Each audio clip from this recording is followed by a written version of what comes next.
Yo Leute, hier ist wieder Markus von Pain for Peace, eurem Podcast. Und zwar geht es heute um die Motivation zu meiner letzten Entgiftung. Letzte Entgiftung, sage ich euch ganz ehrlich, ich habe schon zwei hinter mir. Kalt, von verschiedenen Substanzen. Und mir ist auch wichtig, vor dieser Offenlegung meines, oder ich sag mal, groben Überblicks meines Werdegangs, dass ich erstmal jeden aus der Schuld spreche, weil ich sage, ich möchte einfach nur über Fakten reden. Die sind wichtig, damit ihr versteht, was in mir vorgeht oder was meine Lerneffekte so mit sich gebracht haben. Das heißt, als allererstes will ich erstmal sagen, Mama und Papa, ich liebe euch. Danke, dass ihr mir so fit geistig gemacht habt und körperlich so gesund großgezogen habt. Alles weitere war gut gemeint und vielleicht manchmal die Mittel falsch gewählt.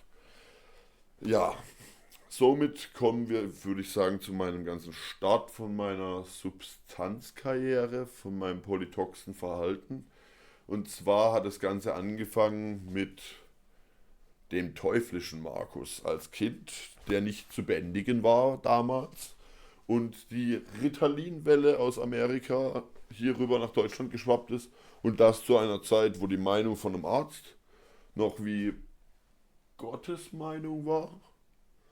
Und wenn der Arzt das sagt, dann wird es wohl stimmen. War damals so die Sicht der Dinge. Es gab auch noch kein Dr. Google. Damals war nicht jeder Doktor, nur weil er ein Handy in der Tasche hatte. Von daher ist mir ganz bewusst, dass das einfach vieles der Zeit zu schulden war, wo ich da zufällig oder per Schicksal reingerutscht bin. Heißt, das Ganze hat angefangen mit 9 Jahren, weil ein guter Kinderarzt mal gemeint hat, hey, ihr Sohn ist nicht zu bändigen und sitzt die meiste Zeit vor der Klasse, vor der Schule und macht Nachsitzen oder wird rausgeschickt, weil er zu anstrengend ist fürs System. Somit probieren Sie es doch mal mit diesem neuen Wundermittelchen Ritalin, Medikinet damals genannt, ich glaube heute auch noch, wo aber, ich sag mal, noch gar nicht wirklich erforscht war, wie viel braucht oder ja, da tue ich mich schon schwer mit den Worten, weil man braucht es nicht, sondern man gibt Kindern Drogen. Kein Kind ist falsch, sondern die alte Sicht der Erziehung war leider noch, ich muss etwas aus diesem Kind machen. Es ist noch nicht perfekt. Heutzutage weiß man, das Kind ist perfekt und ich muss auf Augenhöhe eine Beziehung aufbauen zu dem Kind mit Aufmerksamkeit und Liebe. Damals war das noch ein unfertiger Mensch, der erst gemacht werden muss. Somit haben sie dem Arzt erstmal geglaubt und mir eine Ritalin-Dosis wie für einen 150 Kilo schweren Mann verschrieben. Was mich dann erstmal bis ich würde sagen 14, wo ich das täglich genommen habe. Das waren 150 Milligramm am Morgen, nee, 100 am Morgen, 50 auf den Mittag aufgeteilt, um es genau aufzudröseln. Somit war ich, bis ich 14 war, quasi ein Zombie. Also ich habe mich gefühlt wie abgetrennt von meiner wirklichen Selbst, ja, und habe das dann auch von 14 bis 17 weitergenommen, aber da nicht mehr täglich, sondern ich sag mal alle 2 Tage oder 2 Tage am Stück und dann wieder Tagpause. Von daher wird es da unregelmäßiger und es hat langsam wieder mein wahres Ich aufgeblitzt. Nein, nicht der Partydämon bereits schon, sondern der Unruhestifter. Ähm, ja, der Partydämon wurde dann erst mit 21 erschaffen. Bis dahin habe ich dann noch eine ausgedehnte Marihuana-Phase genossen von 17 bis 21, wo ich dann eben das Ritalin wieder ganz abgesetzt habe, aber durch das Marihuana in den nächsten Trouble reingekommen bin in meinem Hirn, wo ich sage, eigentlich kann ich sagen, dass ich seit ich 9 Jahre alt bin, nicht mehr wirklich lange Zeit nüchtern gewesen bin. Allerhöchstens zweimal, wo ich sagen kann, nach den Entgiftungen, nach den 2 Stück, wo ich bisher hatte, war ich jeweils ein halbes Jahr nüchtern, was aber auch in der Zeit schwierig war.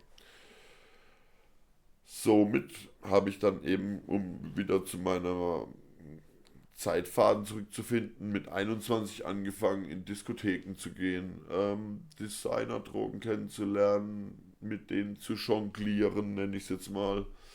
Und habe dann ziemlich viele Zweckgemeinschaften angesammelt, wo ich gedacht habe, das wären wahre Freunde.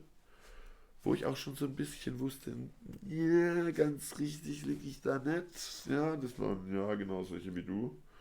Ja, einfach solche Menschen, die gern Party machen, für den Zweck der Disco sich zusammenfinden, freundlich sind und eine gute Zeit miteinander haben. Allerdings habe ich das eben zu oft erlebt, zu oft mit den falschen Menschen. Und jetzt im Nachhinein kann ich sagen, kann ich an der Hand abzählen, wie viele Freunde übrig geblieben sind. Und aus dieser Zeit sind die nicht. Weil die Freunde, die ich jetzt habe, die habe ich nicht in der Disco kennengelernt. Von daher habe ich dann, ich sag mal, bis ich 25, 26 war, eine stetige Steigerung der Substanzen gehabt, bis hin zum Maximum, also wirklich Opioide, wo ich schier dran kaputt gegangen wäre, wo ich selbst auch gemerkt habe, wenn ich jetzt weitermache, bin ich tot. Ich bin dann aufgrund von Opioiden und Benzodiazepinen das erste Mal nach Wittichen gegangen, in den kalten Entzug, mit 25, 26 circa rum, und habe dann ein halbes Jahr geschafft, nüchtern zu bleiben. In diesem ersten Entzug habe ich mir geschworen, nie wieder Opioide zu nehmen. Das heißt nicht keine Substanzen mehr, sondern wirklich nur explizit diese Opioide, weil ich gesagt habe, die haben mich so verändert und so zu einem motzigen, grantigen Menschen gemacht, dass ich mich selbst nicht mehr wiedererkannt habe, weil das Wetter konnte schön sein und es war schlecht. Das Wetter konnte schlecht sein und es war schlecht. Wenn man mich gefragt hat, wie soll denn das Wetter sein, damit du zufrieden bist, habe ich gesagt, nee, gibt's nicht. Ja, alles blöd. Und so bin ich nicht, weil mein Glas ist in der Regel immer halb voll, egal was passiert, auch wenn Schicksalsschläge geschehen. Ich gucke immer, dass ich noch irgendwie in der Fels in der Brandung bin, so weit es geht. Das sage ich bewusst, weil das war ich auch schon oft genug nicht. Ich bin dann aus der Entgiftung gekommen und da hat das erste Bröckeln dieses illustren Riesenfreundeskreis angefangen, dass man dann, ich sag mal, die Hälfte der Zweckgemeinschaften verloren hat, die oberflächlichsten, aber durch das Einschränken der Substanzen ja immer noch welche behalten hat, weil man ja immer noch in dieser Partyszene unterwegs war. Das heißt, ich habe nur das Gröbste vermieden, dass ich nicht mehr als Motzki unterwegs bin oder als Zombie oder irgendwelche Suchtwege nur noch gehe, um mich da zu befriedigen, sondern ich habe aber trotzdem noch ich habe die Sparte offen gelassen, dass ich eben noch andere Wege gehen kann, die halt eben dem Polytoxen nur in kleinen Verderb führen. Und damals dachte ich auch noch, ach ja, lustig, tralala, nur so eine Zeit. Ich habe auch selber noch keinen Abbau von mir erlebt, also von meinem Wesen, sage ich jetzt mal, von meinem Geist und von meinem Körper. Das kam dann später. Wenn ihr wissen wollt, was dann kam, schaltet ein und schreibt mir schon mal über die Kommentare, was ihr bis zur ersten Entgiftung und bis zu diesem Punkt alles davon haltet. Würde mich sehr interessieren. Oder ob ich weitere Folgen zu so einem Thema auch tiefergehend irgendwo machen soll. Schreibt es mir unter die Kommentare.